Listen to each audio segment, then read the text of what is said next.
The email notification pinged on my phone at 3 in the morning Tokyo time, and I almost deleted it thinking it was spam until I saw the subject line. Congratulations on your home sale in Phoenix, Arizona. My blood ran cold. I wasn't selling my house. I'm Travis Dennison, a software security consultant who spends about 6 months out of every year traveling between client sites across Asia and Europe. My home in Phoenix had been my sanctuary for the past 8 years, a beautiful 3-bedroom ranch-style house in the Saguaro Heights subdivision. I'd left for this particular overseas assignment 3 months earlier, heading to Tokyo for what was supposed to be a 4-month contract with a major tech firm. Everything had been arranged perfectly before I left. My bills were on autopay. My lawn care service had their schedule, and I'd even prepaid my HOA dues for the entire year to avoid any hassles. Now, I was staring at an email from some real estate agency congratulating me on accepting an offer of $450,000 for my property, with a closing date scheduled in just 2 weeks. I didn't sleep another minute that night. As soon as it was a reasonable hour in Phoenix, which meant I had to wait another agonizing 6 hours, I started making calls. The first one went to the real estate agency listed in the email. Desert Bloom Realty, this is Jennifer speaking. How may I help you? My name is Travis Dennison, and I just received an email about a house sale that I definitely did not authorize. The property is at 847 Sunset Ridge Drive. There was a pause, some keyboard clicking. Oh yes, Mr. Dennison, we have your listing right here. Is there a problem with the offer amount? Because I can tell you in this market, $450 is actually quite competitive for that neighborhood. I'm not selling my house, I said, trying to keep my voice level. I never contacted any real estate agent. I never signed any listing agreement. I'm currently in Tokyo on business. Another pause, longer this time. Sir, I'm looking at our file right now. We have a signed listing agreement dated 2 months ago. The signature matches the one on your driver's license copy that was provided. That's impossible. I've been in Tokyo for 3 months. Can you tell me who brought this listing to your agency? Let me check. It was brought in by Mrs. Patricia Henshaw. She's listed here as representing the Saguaro Heights HOA board. She explained that you were overseas and had authorized her to handle the sale on your behalf due to multiple HOA violations that had resulted in significant fines. She provided a power of attorney document. Patricia Henshaw. Of course it was her. Patricia was the president of our HOA board and the living embodiment of every Karen stereotype ever created. She was 52 years old, had that particular haircut that seemed to be required for her species, drove a white Lexus SUV, and treated the HOA rules like they were constitutional amendments. I'd had run-ins with her before over the most ridiculous things. Once she'd threatened me with a fine because my house numbers were allegedly a 1/4 inch too small, according to some obscure subsection of the community guidelines. Another time she'd measured the height of my grass with an actual ruler and declared it was 3/8 of an inch over the 2-inch maximum. But this was on a completely different level. This was fraud. This was forgery. This was identity theft. I need you to stop this sale immediately, I said. I never gave anyone power of attorney. Those documents are forged. This is fraud. Sir, I need to speak with my broker. Can you hold, please? I held for nearly 10 minutes, my phone bill racking up international charges I didn't care about. When Jennifer came back on the line, she sounded nervous. Mr. Dennison, my broker wants to verify your identity.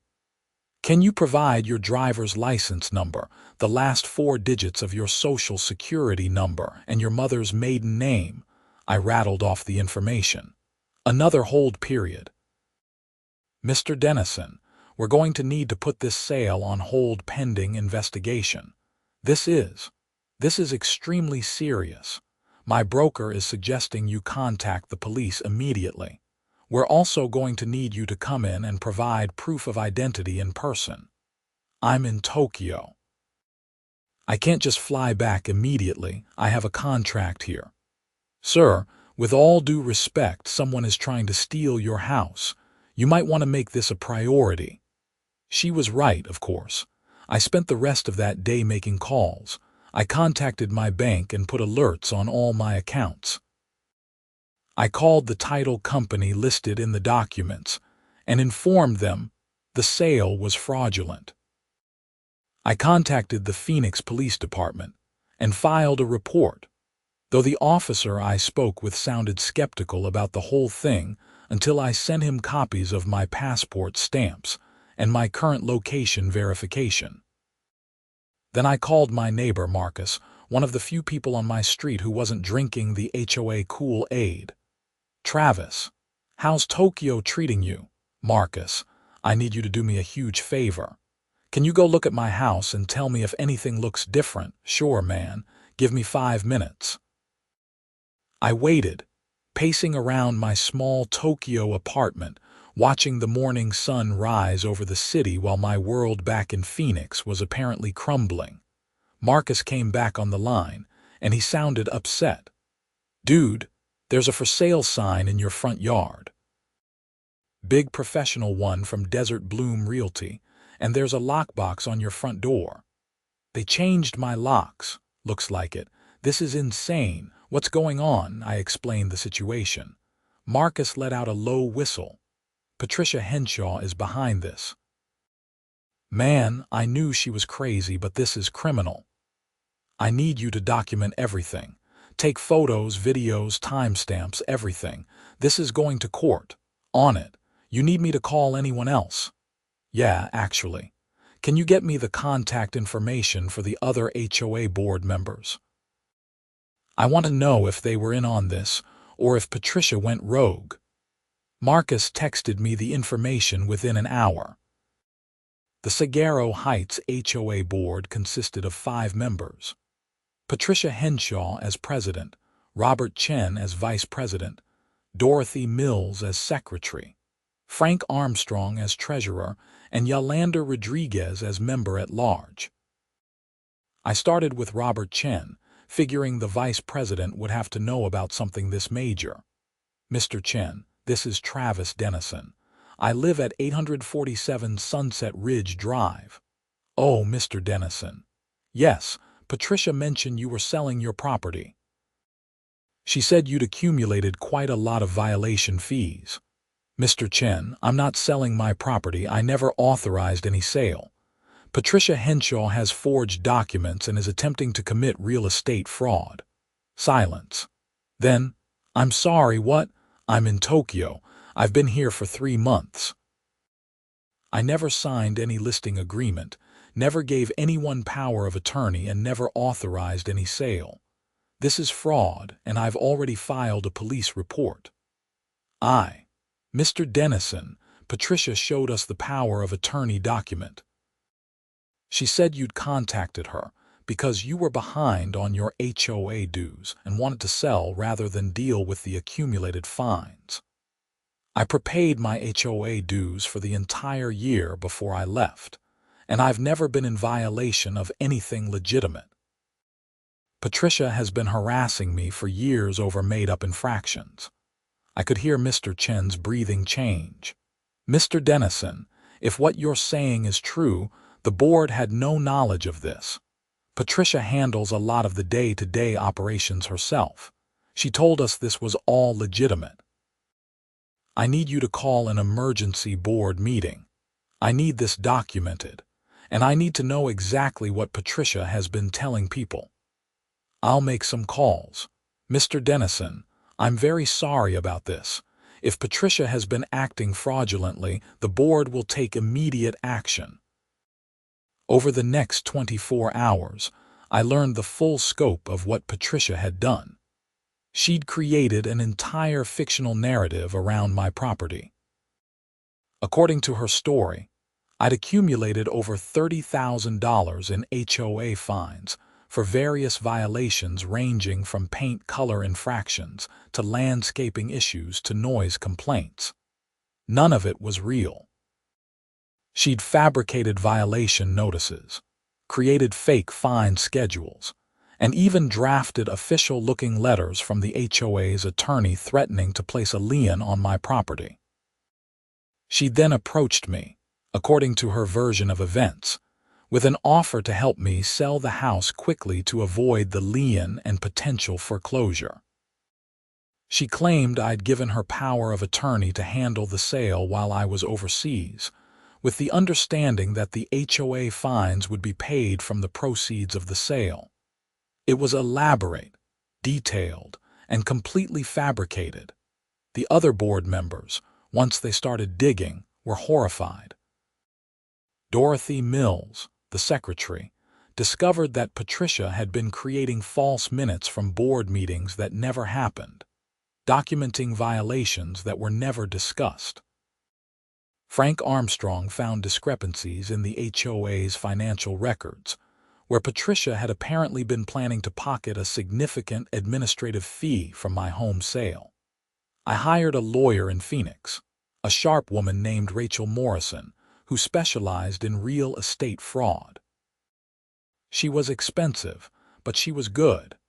"Mr. Dennison, this is one of the most blatant cases of fraud I've seen in 20 years of practice," she told me over a video call. "The good news is that because it's so obvious, we have a strong case. The bad news is that you really need to get back here. The police are taking this seriously now, but they need you here to press charges formally and to work with the district attorney's office."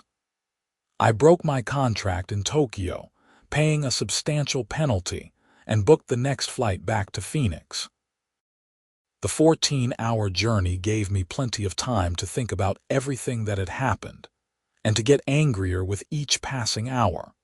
When I landed at Phoenix Sky Harbor International Airport, it was late afternoon and about 95 degrees, typical for Arizona in summer. Rachel met me at baggage claim. "We've got a meeting with Detective Sarah Kowalski tomorrow morning at 9, she said as we walked to her car. "She's with the fraud division. The DA's office is already interested because this hits several major statutes: identity theft, forgery, attempted real estate fraud, and potentially wire fraud since electronic communications were involved." "What about my house? Can I get back in? We're working on it." The title company has frozen everything, and the real estate agency has removed the listing. "But Patricia changed your locks, so we need to deal with that. Technically, since you're the legal owner, you have the right to break into your own house, but I'd rather we do this by the book. I've got a locksmith meeting us there in an hour." Driving through Phoenix felt surreal. Everything looked the same, but my entire sense of security had been shattered. Someone had tried to steal my house. Not rob it, not break into it, but literally steal the entire property out from under me while I was on the other side of the world. When we pulled onto Sunset Ridge Drive, I could see the cluster of neighbors gathered on the sidewalk near my house. Marcus was there, along with several others I recognized. The for sale sign was gone, but I could see the holes in my front lawn where it had been planted. "Travis," Marcus jogged over as I got out of Rachel's car. "Man, everyone's been talking about this. Patricia's been going around telling people that you're a criminal trying to back out of your legal obligations." Of course she has. The locksmith arrived and made short work of the new locks Patricia had installed. When I finally walked into my own house, I felt a wave of relief followed immediately by rage. Everything had been staged for showings.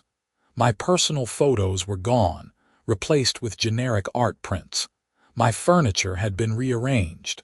My bedroom had been painted a different color. She redecorated my house, I said, my voice barely controlled. She broke in and redecorated my house.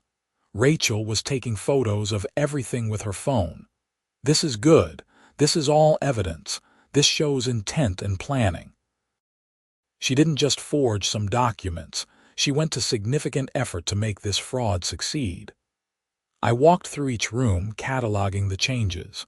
My home office had been completely cleared out. My computer was gone, my files were gone. I felt sick. Rachel, my computer had client information on it, confidential security protocols. If she took it or sold it or threw it away, I could be liable for data breaches. We'll add it to the report. Check your garage, check everywhere. We need a complete inventory of what's missing or changed. The garage was where I found the rest of my stuff, thrown haphazardly into boxes and trash bags. My computer was there, at least, though I'd need to have it forensically examined to make sure no one had accessed it. My personal photos, my documents, my books, everything that made this house my home had been stripped away and discarded like trash. I didn't sleep that night. I went through every box, every bag, trying to piece my life back together. Around midnight, my doorbell rang. I checked the peephole and saw Patricia Henshaw standing on my porch. I opened the door but left the security chain on. "You're not welcome here." Patricia had that particular expression I'd seen before, that combination of self-righteousness and barely controlled anger that seemed to be her default setting. "Mr. Dennison, I don't know what lies you've been telling people, but you and I both know you authorized that sale. You were behind on your HOA obligations, and I was helping you resolve the situation. I have never been behind on any HOA obligations. I prepaid for the entire year. You forged documents, committed identity theft, and attempted to steal my property. The police are involved, Patricia. This isn't an HOA dispute anymore. This is criminal fraud. I have documentation of every violation, every fine, every communication. You're making a big mistake by fighting this.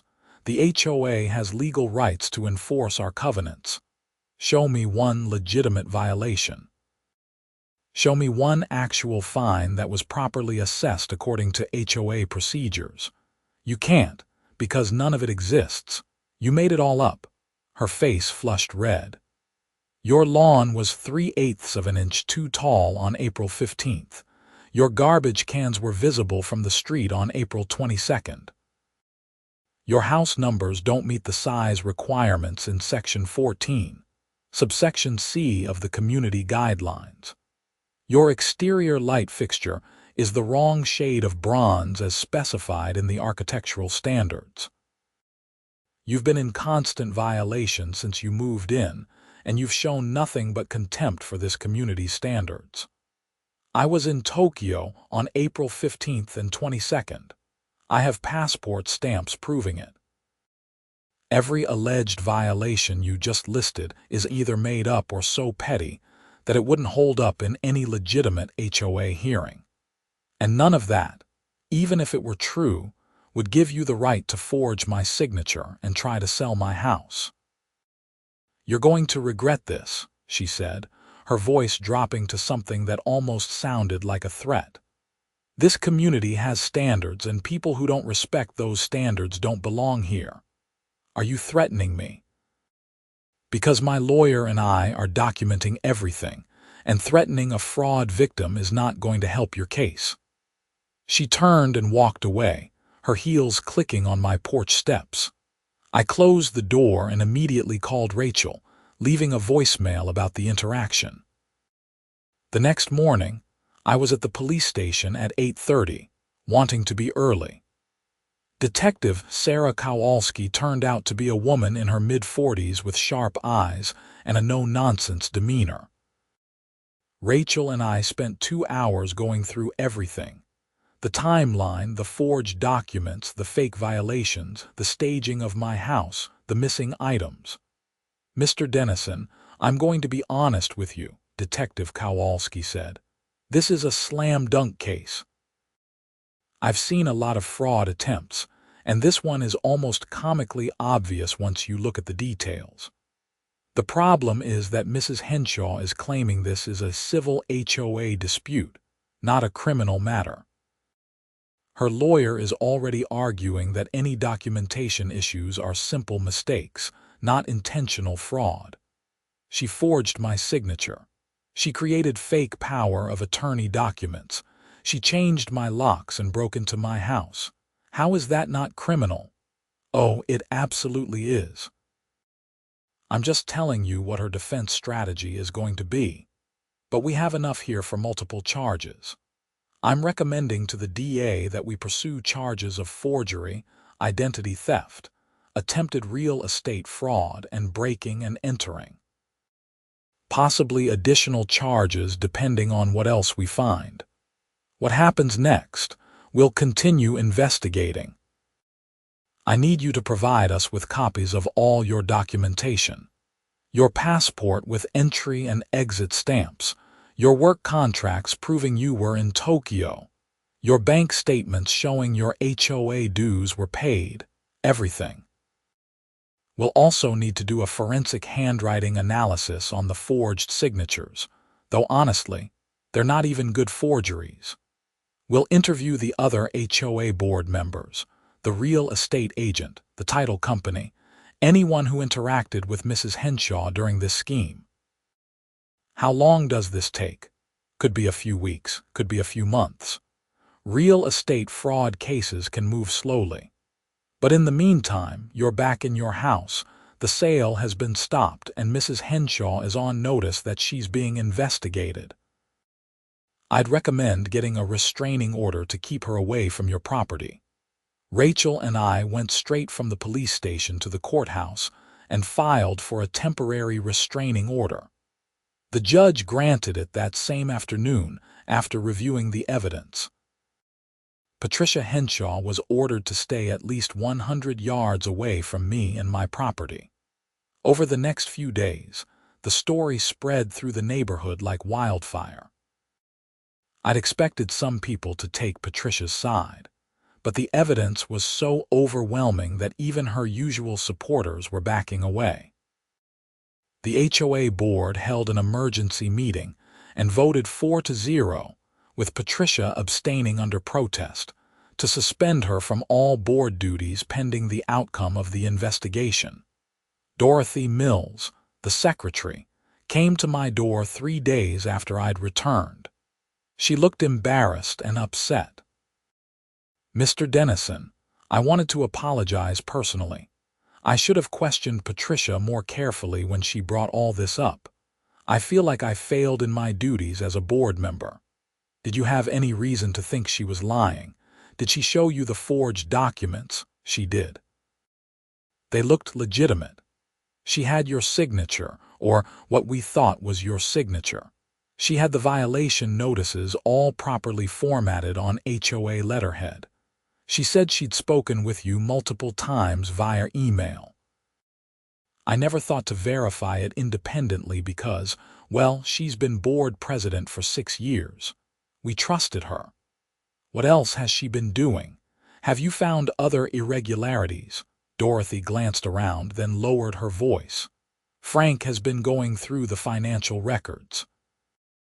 There are some concerning patterns.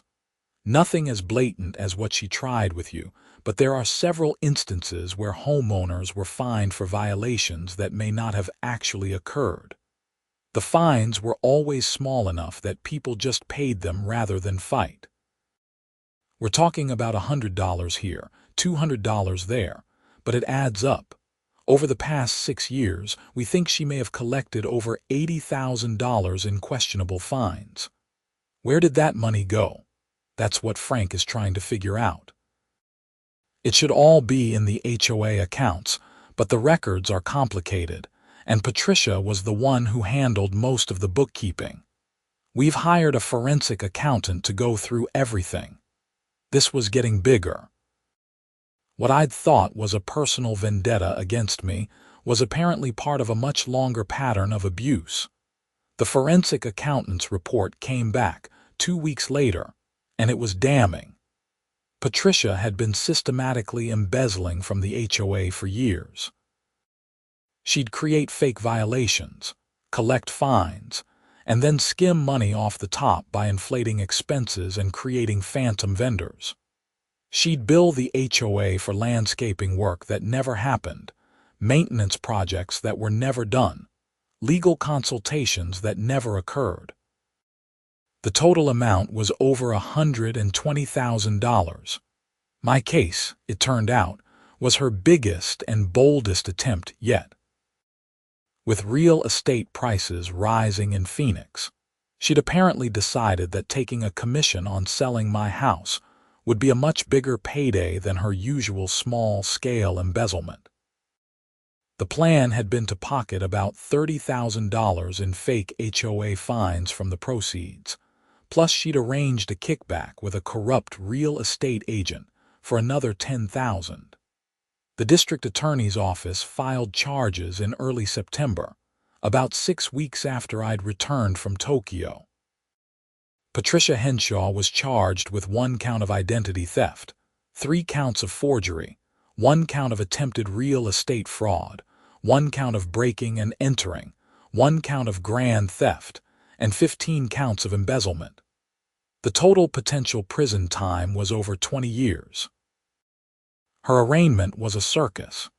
She showed up in a designer suit, looking indignant as if she were the victim of some great injustice. She pleaded not guilty to all charges, and her lawyer argued that this was a misunderstanding, that Mrs. Henshaw had been faithfully serving her community, and that any financial irregularities were simple bookkeeping errors. The judge wasn't buying it. Bail was set at $150,000, which Patricia's husband posted immediately. She walked out of the courthouse and straight to a TV news crew that had been covering the story. "This is a witch hunt," she declared to the cameras.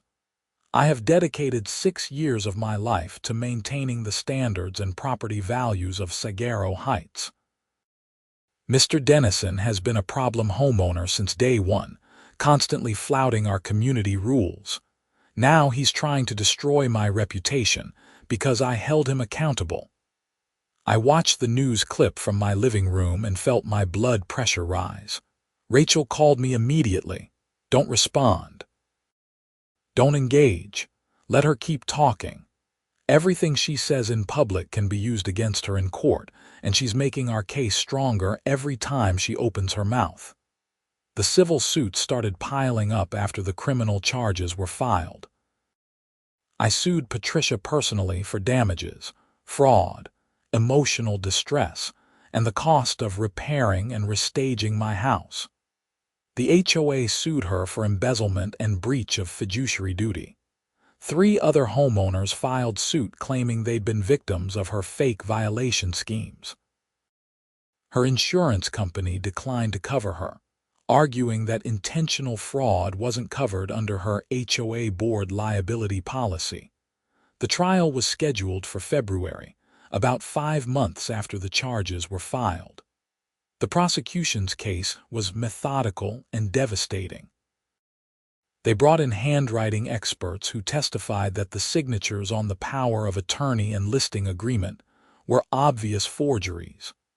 They showed my passport stamps and work contracts proving I'd been in Tokyo. They presented the fake violation notices with timestamps showing they'd been created on Patricia's home computer. They had testimony from the real estate agent about the suspicious circumstances of the listing. They had the forensic accountant's report showing the pattern of embezzlement. Patricia's defense was essentially that she'd been trying to help. Her lawyer argued that she genuinely believed I owed the fines, that the power of attorney was something I'd signed and then forgotten about, that she'd been acting in the HOA's best interests. It was a weak argument, and the prosecution tore it apart. The trial lasted 3 weeks. I testified for a full day, walking through everything that had happened. Patricia's lawyer tried to paint me as a problem homeowner who was bitter about being held accountable, but it didn't work. The evidence was too strong and my documentation was too thorough. When Patricia took the stand in her own defense, it was almost painful to watch. She couldn't keep her story straight. She'd contradict herself within minutes. When confronted with evidence of the forged documents, she'd claim they were real, then claim they were mistakes, then claim someone else must have created them. She became increasingly hostile and defensive, at one point actually yelling at the prosecutor that he didn't understand what it took to maintain community standards. The jury deliberated for less than 6 hours. Guilty on all counts. Sentencing came a month later. The judge, a stern woman named Brenda Martinez, did not go easy on Patricia. "Mrs. Henshaw, you held a position of trust in your community. Your neighbors relied on you to act in their best interests, to maintain their property values, to enforce reasonable rules fairly. Instead, you systematically abused that trust for personal gain. Your actions went far beyond simple embezzlement. You attempted to literally steal another person's home, his sanctuary, his most valuable asset. You forged documents, you lied to professionals in the real estate industry, you broke into Mr. Dennison's house and destroyed his sense of security. This was not a momentary lapse in judgment. This was a calculated, ongoing criminal enterprise that you conducted for years." She sentenced Patricia to 8 years in state prison, with no possibility of parole for at least 4 years. She also ordered full restitution to all victims, including paying me approximately $65,000 to cover my legal fees, lost wages from breaking my Tokyo contract, repairs to my house, and emotional distress. Patricia's husband filed for divorce 3 days after sentencing. The other HOA board members resigned en masse, and a whole new board was elected. People who actually wanted to serve the community rather than lord power over it. I stayed in my house for another year, but the whole experience had soured me on Phoenix and on HOA communities in general. I sold the house, properly this time, with real agents and real buyers and my own signature on all the documents. I made a profit of about $70,000 over what I'd paid for it, plus the restitution money from Patricia. I moved to Flagstaff, buying a house in an older neighborhood with no HOA. My neighbors are friendly but not intrusive. Nobody measures my grass or tells me my house numbers are the wrong size. Nobody has access to fake violation notices or forged documents with my signature. Marcus still lives in Sagaro Heights. We stay in touch, and he keeps me updated on the neighborhood drama. The new HOA board is apparently boring in the best possible way. They collect dues, they maintain the common areas, they enforce reasonable rules reasonably. Property values have actually gone up since Patricia's arrest, probably because potential buyers aren't afraid of buying into a corrupt HOA anymore. Patricia is currently serving her sentence at the Arizona State Prison Complex in Perryville.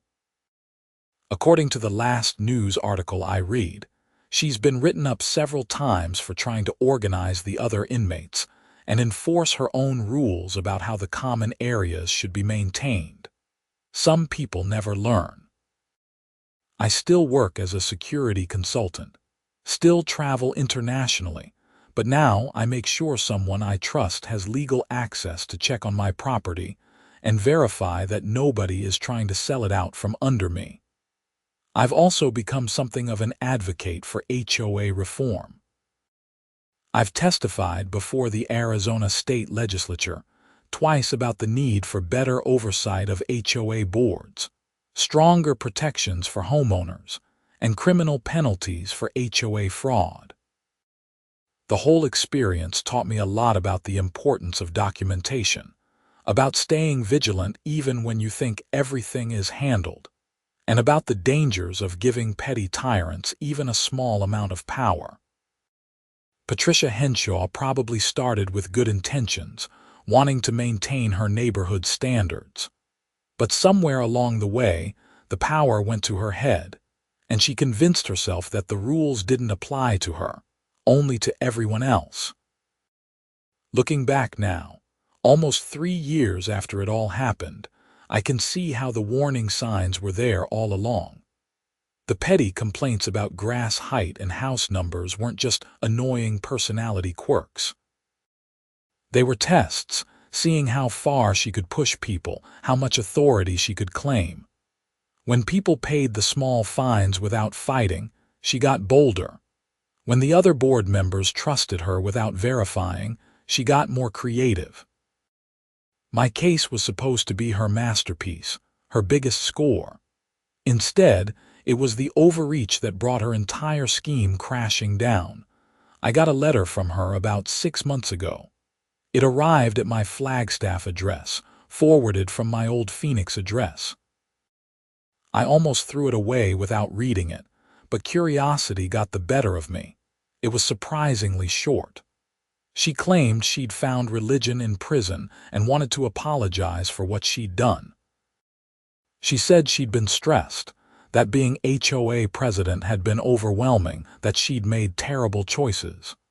She asked for my forgiveness and said she prayed for me every day. I didn't respond. I don't know if her religious conversion is genuine or if it's another manipulation, another scheme to present herself as a victim of circumstances rather than the architect of her own downfall. Maybe she really is sorry. Maybe prison has given her perspective she lacked before. But forgiveness isn't something she's entitled to just because she asks for it. She didn't just make a mistake or a bad choice. She tried to steal my house. She invaded my home, threw away my belongings, and attempted to profit from fraud.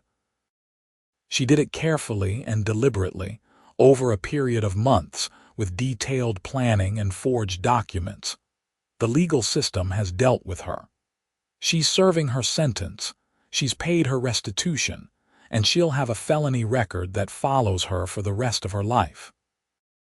That's justice, and it's more than many fraud victims ever get. As for me, I've moved on. I love my house in Flagstaff. I love the cooler weather, the pine trees, the lack of HOA drama.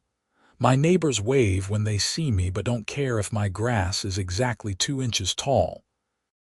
The house next door painted their front door bright purple last month, and the only comment anyone made was that it looked cheerful. This is what a community should be. People living their lives, respecting each other's property and privacy, helping out when needed but not micromanaging every detail. No Karens measuring grass with rulers. No board presidents forging documents. No fake violations or embezzled funds. Just people being decent neighbors, which really shouldn't be that hard. I still think about Patricia sometimes, usually when I see news stories about other HOA horror stories. There are a lot of them out there. Power-hungry board members who fine people for Christmas decorations, who dictate what color flowers you can plant, who tow cars that are parked legally. Most of them never cross the line into actual criminal fraud like Patricia did, but they make people's lives miserable in smaller ways. The system gives HOA boards enormous power over people's homes and lives, often with very little oversight or accountability. In theory, homeowners can vote out bad board members, but in practice, most people don't pay attention to HOA elections until it's too late. By the time someone like Patricia has been in power for 6 years, she's built up enough allies and intimidated enough opponents that removing her becomes nearly impossible. It took attempted grand theft and multiple felonies to bring Patricia down. How many other HOA tyrants are out there, operating just below the level of obvious criminality, making their neighbors miserable and getting away with it? I don't have answers to those questions. I'm just one guy who got lucky in a lot of ways. I had the resources to hire a good lawyer. I had documentation proving I was out of the country. I had neighbors willing to testify on my behalf. I had a police department and DA's office that took the case seriously. A lot of HOA abuse victims don't have those advantages. But I do know this. If you're buying a house, really research the HOA before you sign anything. Read the bylaws carefully. Talk to current homeowners. Ask about the board members and how long they've been in power. Look for warning signs like excessive fines, lots of foreclosures, or unhappy homeowners. And if you're already in an HOA community, pay attention. Go to the board meetings. Vote in the elections. Don't let one person accumulate too much power. Question the fines and violations. Demand transparency in the finances. The best defense against HOA corruption is an engaged, informed community that holds its leaders accountable. I learned all of this the hard way, coming home from Tokyo to find my house listed for sale by a woman I'd barely spoken to. A woman who thought she had the right to dispose of my property because I dared to live my life without constantly kowtowing to her authority. She was wrong, and she's paying the price for it. But I shouldn't have had to fight that fight in the first place. No homeowner should ever have to wonder if their HOA president is forging their signature or planning to steal their property. The American dream is supposed to include homeownership, the security of having your own place that nobody can take away from you.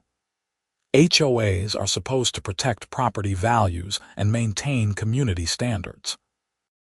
But when they're run by people like Patricia Henshaw, they become instruments of abuse and corruption. I got my house back. I got justice. I got restitution. I got to see Patricia Henshaw led away in handcuffs, finally held accountable for her crimes. That's more than a lot of people get. But I also lost my sense of security in a place I'd called home for 8 years. I lost time and money and peace of mind. I had to break a contract and damage my professional reputation because I had to fly halfway around the world to deal with fraud I never should have been subjected to. So yes, I pressed charges. Yes, I pursued every legal remedy available. Yes, I made sure Patricia Henshaw faced the full consequences of her actions, and I'd do it again in a heartbeat, because people like her only stop when they're forced to stop. They don't respond to polite requests or gentle pushback. They keep pushing and pushing until someone finally pushes back harder. I pushed back. The legal system pushed back. And now Patricia Henshaw is sitting in a prison cell instead of sitting on an HOA board, ruining people's lives over mailbox heights and grass lengths. That's not revenge. That's accountability. That's justice. And it's exactly what she deserved.